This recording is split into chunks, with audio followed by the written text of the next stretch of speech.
Hello, ഇന്ന് ഞാൻ കുവൈറ്റിൽ എത്തിയിട്ടുള്ള രണ്ടാമത്തെ ദിവസമാണ്. ഉപ്പ് തൊട്ട് കർപ്പൂരം വരെയുള്ള സാധനങ്ങൾ ഞങ്ങൾക്ക് വാങ്ങിക്കണമായിരുന്നു.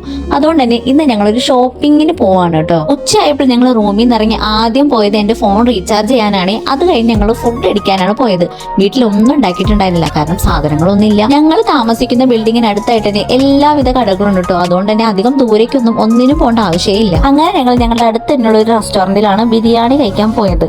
നല്ലൊരു ദം ബിരിയാണിയാണ് കേട്ടോ ഞങ്ങൾ ഓർഡർ ചെയ്തത്. അത്യാവശ്യം തിരക്കേട്ടില്ലാത്തൊരു ബിരിയാണി ആയിരുന്നു. പിന്നെ ഇതാ ഒന്ന് ട്രൈ ചെയ്ത് നോക്കാൻ വേണ്ടിയിട്ട് ഇവിടുത്തെ ഒരു കൊക്കക്കോളയും കൂടെ കുടിച്ചിട്ടുണ്ടായിരുന്നു കേട്ടോ. ബിരിയാണിക്ക് നാട്ടിലെ പോലെ ടേസ്റ്റ് ഇല്ലെങ്കിലും ഇവിടുത്തെ ഈ നാരങ്ങാച്ചാർ അടിപൊളിയായിരുന്നു. കുറച്ച് മധുരമൊക്കെ ഉണ്ടായിരുന്നു കേട്ടോ ഇതിന്. അങ്ങനെ ബിരിയാണി ഒക്കെ കഴിച്ച് ഞങ്ങൾ തൊട്ടടുത്ത് തന്നെ ഒരു ബസ് പിടിച്ചതായി നമ്മൾ ലുലു ഹൈപ്പർ മാർക്കറ്റിലേക്ക് പോവാണ്. കുവൈറ്റ് എയർപോർട്ട് ഇവിടെ അടുത്താണ് കേട്ടോ. അതുകൊണ്ട് തന്നെ ഫ്ലൈറ്റ് ഒക്കെ അത്യാവശ്യം വലുപ്പത്തിൽ ഇങ്ങനെ പോണത് കാണാം. കുവൈറ്റിലെ സ്ഥലങ്ങളൊക്കെ അത്യാവശ്യം നല്ല ഭംഗിയുണ്ട് കേട്ടോ കാണാൻ. പക്ഷെ റോഡ് ഇച്ചിരി മോശമായിരുന്നു. ഇവിടെ എനിക്ക് ഏറ്റവും ഇഷ്ടപ്പെട്ടത് ഇവിടുത്തെ സ്കൈ ആണ്. നല്ല രസമുണ്ട് സ്കൈ കാണാനായിട്ട്. കുവൈറ്റിൽ ഇപ്പൊ നല്ല ചൂടുള്ള സമയമാണ് കേട്ടോ. 59 ഡിഗ്രിയൊക്കെ ആവാറുണ്ട്. ഇന്ന് 55 ഡിഗ്രി ആയിരുന്നു ടെമ്പറേച്ചർ. ഉച്ച ടൈമും കൂടെ ആയതുകൊണ്ട് തന്നെ നല്ല ഹെവി ചൂടായിരുന്നു. കുവൈറ്റിലെ പബ്ലിക് ട്രാൻസ്പോർട്ടിലെ ചില ബസ്സുകളൊക്കെ ഡബിൾ ഡെക്കർ ആണ്. അതിലാണ് ഞങ്ങൾ കയറിയത്.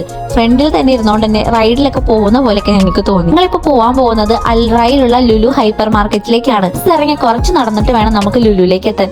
നടക്കുന്ന വഴിയുള്ള ഒരു ബ്രിഡ്ജ് ആണ് കേട്ടോ ഇത്. വളരെ ബ്യൂട്ടിഫുൾ ആയിരുന്നു ഇതിന്റെ മേലെ നിന്നിട്ടുള്ള ഒരു വ്യൂ. അട്ടുച്ച ടൈം ആയതുകൊണ്ട് തന്നെ ഭയങ്കര ഹ്യൂമിഡിറ്റി ആയിരുന്നു. ചൂടുകാറ്റൊക്കെ മുഖത്തേക്കൊക്കെ അടിച്ചിട്ട് ഭയങ്കര ബുദ്ധിമുട്ടിലാണ് നടന്നത്. ക്യാബ് വെച്ചോണ്ട് തന്നെ അത്യാവശ്യം കുഴപ്പമില്ലാണ്ട് പോകാൻ പറ്റി. അങ്ങനെ ഞങ്ങൾ ലുലുവിന്റെ ഉള്ളിലെത്തിട്ടോ. ഇവിടെ എത്തിയ AC-യിൽ നിന്നപ്പോഴാണ് ഒരു ആശ്വാസമായത്. നല്ല വലിയൊരു ഹൈപ്പർ മാർക്കറ്റ് ആയിരുന്നു കേട്ടോ ഇത്. കുറെ ഷോപ്പുകൾ ഇതിന്റെ ഉള്ളിൽ തന്നെ ഉണ്ടായിരുന്നു. അങ്ങനെ ഞങ്ങൾ അകത്തേക്ക് കയറി എല്ലാ ഫ്ലോറും ഒന്ന് ചുറ്റി കാണാന്ന് വെച്ചു. ആദ്യം ഇവിടെ താഴെ തന്നെ ഒരു ബുക്ക് വെച്ചിട്ടുണ്ടായിരുന്നു കേട്ടോ, ഇങ്ങനെ ഓഫറൊക്കെ എഴുതിയത്. അതെടുത്ത് ഞങ്ങൾ എന്തൊക്കെയാണ് ഓഫർ എന്നൊക്കെ നോക്കി ഇങ്ങനെ പതിയെ നടന്ന് മേലേക്ക് പോവാണ്. എല്ലാ സാധനങ്ങൾക്കും അത്യാവശ്യം നല്ല ഓഫേഴ്സ് ഒക്കെ ഉണ്ടായിരുന്നു കേട്ടോ. ഞങ്ങൾക്ക് വേണ്ടതും അത് തന്നെയായിരുന്നു.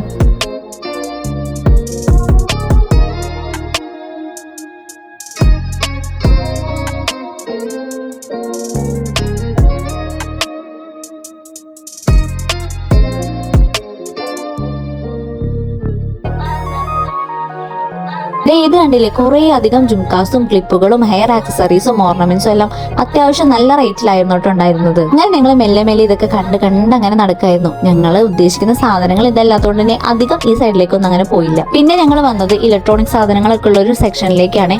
അവിടുന്ന് ഒരു മിക്സി വാങ്ങിക്കണമായിരുന്നു. അങ്ങനെ ഞങ്ങൾ പ്രൈസ് ഒക്കെ നോക്കി ഒരു ബട്ടർഫ്ലൈയുടെ ഒരു മിക്സി അങ്ങ് വാങ്ങിച്ചു. ഇവിടുന്ന് വേറെ ഒന്നും എടുക്കാനില്ലാത്തതുകൊണ്ട് തന്നെ ഇവിടുത്തെ പ്രൈസുകളൊക്കെ ലിസ്റ്റ് ഒക്കെ ഒന്ന് നോക്കി ഞങ്ങൾക്ക് അത്യാവശ്യമുള്ള സാധനങ്ങൾ മേടിക്കാൻ വേണ്ടി താഴത്തെ ഫ്ലോറിലേക്കാണ് പോയത്.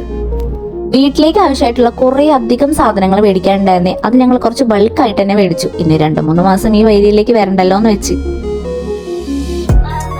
അങ്ങനെ ഷോപ്പിംഗ് ചെയ്ത് ക്ഷീണിച്ചപ്പോൾ ഇവിടുത്തെ പെപ്സി കുടിച്ചിട്ട് എങ്ങനെയുണ്ടെന്ന് നോക്കാൻ വേണ്ടി ഒരെണ്ണം ഞങ്ങൾ അങ്ങ് വാങ്ങിച്ചു. ഡിഫറൻസ് അറിയണമല്ലോ. പെപ്സിക്ക് നല്ല ഡിഫറൻസ് ഉണ്ടായിരുന്നു കേട്ടോ. ഇവിടുത്തെ പെപ്സിക്കാണ് എനിക്ക് കൂടുതൽ ടേസ്റ്റ് തോന്നിയത്. ഗ്രോസറീസ് ഒക്കെ വാങ്ങിക്കഴിഞ്ഞപ്പോൾ ഞങ്ങൾ കുറച്ച് ഫ്രൂട്ട്സ് എടുക്കാന്ന് വെച്ചത് നോക്കി വാങ്ങിക്കൊണ്ടിരിക്കുകയാണ്. അത് കഴിഞ്ഞ് ഈ സെക്ഷനിലേക്ക് വന്നപ്പോഴാണ് ഇവിടെ കുറെ ടിന്നുകൾക്കൊക്കെ ഓഫർ ഉണ്ടത്.